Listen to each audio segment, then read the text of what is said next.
नमस्कार सभी का।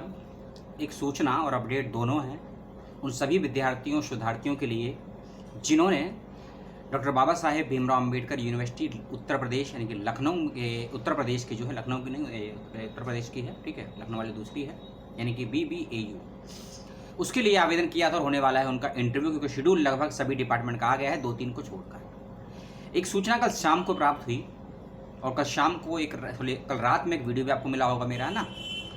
अब मुझे नहीं मालूम था कि ये सूचना ऐसी भी आ सकती है और वो भी इंटरव्यू के बीच में आ सकती है, लेकिन सूचना गंभीर है और थोड़ी सी सीरियस करने वाली भी है।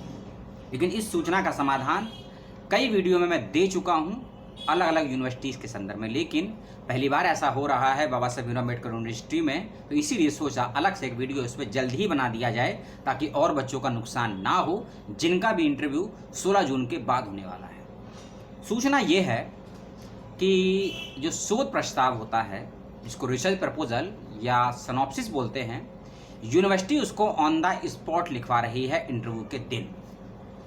समझे इस बात को। और ये सूचना भी आप में से ही कुछ लोगों ने ईमेल के माध्यम से, फेसबुक पर मैसेज के माध्यम से मुझे प्रदान की है, तो उन सभी को मेरा तहे दिल से सलाम है जिन्होंने इस प्रकार की सूचना को देने का प्रयास किया। ये सूचना बिल्कुल सही है, लेकिन एक बात की पुष्टि मैं नहीं कर सकता हूं कि ये जो ऑन द स्पॉट सिनॉप्सिस लिखवाने वाला मामला है ये सभी डिपार्टमेंट में लागू होगा या नहीं होगा। और इसी के साथ साथ मैं आगे ये भी बताऊंगा कि ऑन द स्पॉट जो सिनॉप्सिस लिखेंगे उसको लिखने के क्या पैरामीटर और क्या पॉइंट्स होंगे, ठीक है। इसको आप SOP स्टेटमेंट ऑफ पर्पस के पॉइंट ऑफ व्यू से ऑन द स्पॉट कैसे लिखेंगे वो मैं आपको आगे बताऊंगा। एक और बात, सिनॉप्सिस ऑन द स्पॉट लिखना है, लेकिन इसका मतलब ये नहीं है कि आप जो सिनॉप्सिस आपने बनाया है अभी तक 4-5 पेज में 7-8 पॉइंट में वो नहीं बनाएंगे, आप उसको भी बनाकर लेकर जाना है आपको, और ऑन द स्पॉट भी आपको एक सिनॉप्सिस लिखना है, इस बात का भी ख्याल रखिएगा। तो जिस भी डिपार्टमेंट का शेड्यूल नहीं आया है बहुत जल्दी आ जाएगा, और जिस डिपार्टमेंट का शेड्यूल आ गया है बच्चे अपने एकेडमिक डॉक्यूमेंट और कौन कौन से डॉक्यूमेंट लेकर जाने हैं और सिनॉप्सिस कैसे बनाना है कई बार बता चुका हूँ, उस वीडियो को देख लीजिएगा। और इस वीडियो का पर्पस मूल रूप से है कि ऑन द स्पॉट सिनॉप्सिस लिखते वक्त समस्याएं ना आए, तो किस प्रकार का आपको सिनॉप्सिस लिखना है ध्यान से सुनिएगा सभी बातों को, और किसी बात को लेकर समझने में समस्या या दिक्कत हो कमेंट करके अभी पूछ लीजिएगा ताकि मैं 1 से 2 घंटे में आपको जवाब दे सकूँ।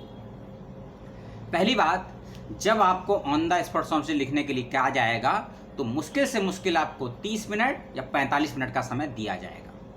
जैसे BHU में होता है टेस्ट B, आप सभी जानते होंगे, नहीं जानते होंगे तो मेरा वीडियो देख लीजिएगा।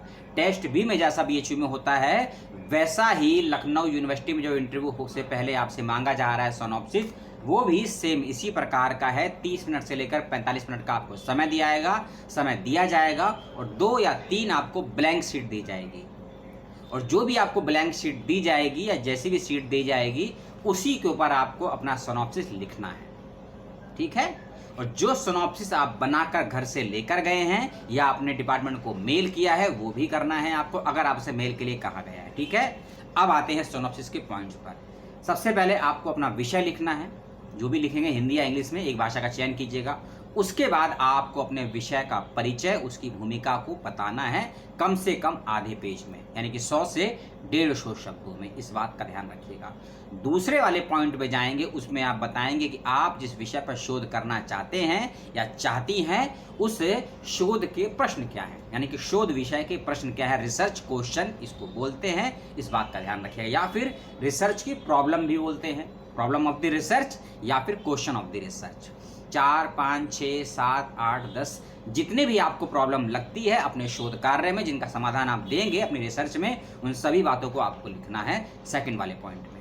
तीसरे वाले पॉइंट पे जाएंगे, आपको लिखना है आप जिस विषय पर काम करना चाहते हैं या करना चाहती हैं उस विषय पे काम करने का आपका पर्पस यानी कि उद्देश्य क्या है। जिस प्रकार आपने शोध के प्रश्न को लिखा है पॉइंट्स में 1, 2, 3, उसी प्रकार से आपको शोध के उद्देश्य को भी लिखना है पॉइंट टू पॉइंट करके। और किसी भी शोध के प्रश्न को और किसी भी शोध के उद्देश्य को आपको उस ऑन द स्पॉट सिनॉप्सिस में एक्सप्लेन नहीं करना है, विशेष रूप से कह रहा हूँ। केवल आपको पॉइंट्स में लिखना है, एक्सप्लेन करने के लिए आपको इंटरव्यू में मौका मिलेगा। इस बात का ध्यान रखिएगा। चाहे आपने रिसर्च प्रपोजल बनाया है या सिनॉप्सिस बनाया है या ऑन द स्पॉट सिनॉप्सिस बनवाया गया है, रिसर्च क्वेश्चन और रिसर्च के ऑब्जेक्टिव को एक्सप्लेन मत करिएगा। एक्सप्लेन करने का काम आपको इंटरव्यू में करना है, ठीक है। रिसर्च उद्देश्य के बाद में आपको लिखना है अपने विषय के शोध की क्या प्रविधि होगी, मैथोलॉजी जिसको बोलते हैं ना, ध्यान रखिएगा। मैथोलॉजी आपको अच्छे से मालूम है और कई वीडियो में बताया है। बाबा साहेब जो यूनिवर्सिटी है इसी का वीडियो का सेकंड वाला पार्ट का मैं लिंक दे दूंगा, जिसमें मैंने 5 से 7 मिनट आपको डिटेल में समझाया है कि सिनॉप्सिस बनता कैसे है और इसमें मैथोलॉजी का मतलब क्या होता है और क्या महत्व होता है। उस वाले पॉइंट को देखिएगा, उसको यहाँ दोबारा से एक्सप्लेन नहीं करूँगा। जब आप मैथोलॉजी लिख देंगे, इसके बाद आप लिखेंगे आप जिस विषय पर काम करना चाहते हैं उस विषय के संबंधित संभावित चैप्टर क्या होंगे। जिस विषय पर आप काम करना चाहते हैं उस विषय के संबंधित, उस विषय से संबंधित अध्यायकरण क्या होंगे संभावित। 1 2 3 4 5 6 7 8 9 10 जितने भी आपको अध्याय बनाने हैं बनाइएगा और अध्याय का नाम भी लिखना है आपको। पहले अध्याय का ये नाम होगा, दूसरे अध्याय के मान लीजिए पॉलिटिकल साइंस का विषय पे लेकर गए हैं, आप अध्ययन कर रहे हैं भारतीय संविधान का किसी और संविधान से तुलनात्मक रूप से, तो आप लिखेंगे पहला विषय परिचय, दूसरे में लिखेंगे संविधान का अध्ययन किस क्षेत्र में कर रहे हैं, संविधान के आर्थिक पक्ष का अध्ययन कर रहे हैं, संविधान के राजनीतिक पक्ष का अध्ययन कर रहे हैं, समाज या फिर संविधान के शैक्षिक पक्ष का अध्ययन कर रहे हैं। तो ऐसे आपको चैप्टरों को बांटना है। आप उस संविधान का जो अध्ययन कर रहे हैं उसके क्या पॉजिटिव क्या नेगेटिव है उसको बताएंगे, फिर अपना उद्देश्य बताएंगे और फिर अपना अंत में क्या बताएंगे, निष्कर्ष बताएंगे, कंक्लूजन बताएंगे। तो ऐसे ही आपको सेपरेशन करना है। बिब्लियोग्राफी लिखेंगे तो अच्छी बात है, नहीं लिखेंगे तो भी अच्छा है, क्योंकि जो आपने डिटेल में सिनॉप्सिस बनाया है ना 7-8 पेज का जो आपने बनाया होगा, जो भी आपका है उसमें आपने बिब्लियोग्राफी लिखी होगी। उसी सिनॉप्सिस में से चाहे तो 5-6 बिब्लियोग्राफी को आप लिख दीजिए, और अगर समय कम बचता है नहीं भी लिखेंगे तो भी आपत्ति नहीं है, क्योंकि जब आपको इंटरव्यू के लिए बुलाया जाएगा तब आपसे आपके सभी academic document, application form, entrance qualify किया है उसका रिजल्ट, एडमिट कार्ड और जो आपने सिनॉप्सिस बनाया है उसकी कॉपी और जो आपने ऑन द स्पॉट सिनॉप्सिस लिखा है, ये सारी कॉपी आपसे डॉक्यूमेंट के रूप में मांगे जाएंगे। और जो इंटरव्यू आपसे लेंगे हेड ऑफ द डिपार्टमेंट और उसी डिपार्टमेंट के अन्य फैकल्टी, वो सभी आपके दोनों सिनॉप्सिस को देखेंगे जो आप बनाकर लेकर आए हैं डिटेल में और जो आपने ऑन द स्पॉट बनाया है 30 मिनट में या 45 मिनट में या 1 घंटे का समय जो भी आपको मिलेगा। ठीक है, ये जानकारी मुझे आपको देनी थी। ये मेरे पूर्व का अनुभव नहीं है, क्योंकि ऐसा मैंने कभी किया नहीं है। आप में से कुछ लोगों ने अपने अनुभव को शेयर किया, कुछ लोगों ने वीडियो कॉल की, कुछ लोगों ने मेल करके बताया कि ये समस्या उनको आई थी, क्योंकि ह्यूमन स्टडीज़ का शायद का रिजल्ट भी आया है ना, कल उसका इंटरव्यू भी हुआ है 16 जून को और कल की डेट में रिजल्ट भी आ गया और उसमें घपला भी हो गया।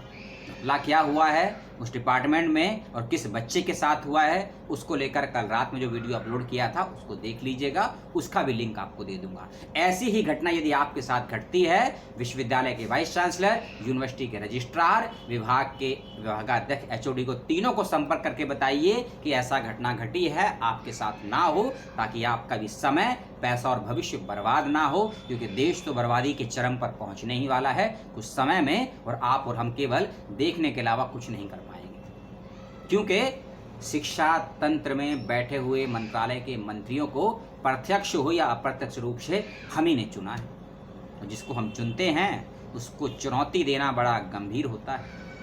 ठीक है, तो ये थी बाबा साहेब भीमराव अम्बेडकर यूनिवर्सिटी का अपडेट छोटा सा, और जिन 2-3 डिपार्टमेंट का इंटरव्यू का शेड्यूल नहीं आया बहुत जल्दी आ जाएगा, और आपको लगता है कि बहुत डिले हो गया है, एचओडी डिपार्टमेंट के विभागाध्यक्ष और फैकल्टी के डीन से कॉल पे या मेल पे संपर्क कीजिए और उनसे पूछिए कब तक शेड्यूल आएगा और डिले क्यों हो रहा है, ताकि आप भी अपने इंटरव्यू की तैयारी कर सके, क्योंकि आपको जाना है लखनऊ यूनिवर्सिटी में।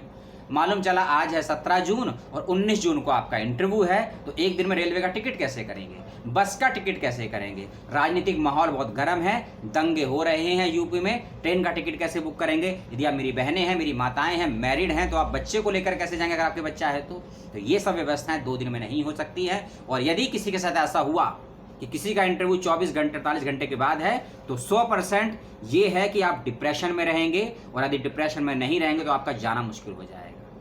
तो विश्वविद्यालय को रिक्वेस्ट कीजिए कि उनके इंटरव्यू का शेड्यूल कम से कम 3 या 4 दिन पहले उनको बताया जाए, ताकि मानसिक रूप से ये तैयार हो सके। और मेरे लिए आपका कोई सुझाव हो, कोई सलाह हो तो ज़रूर बताइएगा, और आप मेरे तरफ से जो भी मेरी हेल्प हो सकेगी अपने भाई बहनों के लिए मैं ज़रूर हेल्प करूँगा। और अगले वीडियो में बात करेंगे दिल्ली विश्वविद्यालय के PhD की, क्योंकि 2 से 3 दिन बाकी हैं फॉर्म भरने के, और अभी भी बच्चे फॉर्म भरने में भयंकर गलतियां कर रहे हैं। गलती नहीं कर रहे हैं, भयंकर गलतियां कर रहे हैं। कौन कौन सी गलतियां कर रहे हैं, उनका समाधान क्या हो सकता है, और वो गलतियां आपको क्यों नहीं करनी है, उसका नुकसान क्या होगा एंट्रेंस और इंटरव्यू में दिल्ली यूनिवर्सिटी के लिए, अगले वीडियो में डिटेल में बताऊंगा इस बातों को। और अगर आपकी भी कोई समस्या, कोई सवाल है दिल्ली यूनिवर्सिटी के फॉर्म को भरने को लेकर, सिनॉप्सिस को लेकर, तो कमेंट बॉक्स में जरूर छोड़ दीजिए, ताकि अगले वीडियो में आपकी बात को मैं कवर कर सकूं। इस बात का ध्यान रखिएगा। आपने अपना और अपनों का समय दिया, उसका बहुत बहुत धन्यवाद। मिलता हूं आपसे अगले वीडियो में, तब तक के लिए जय हिंद, सलाम, स्वागत।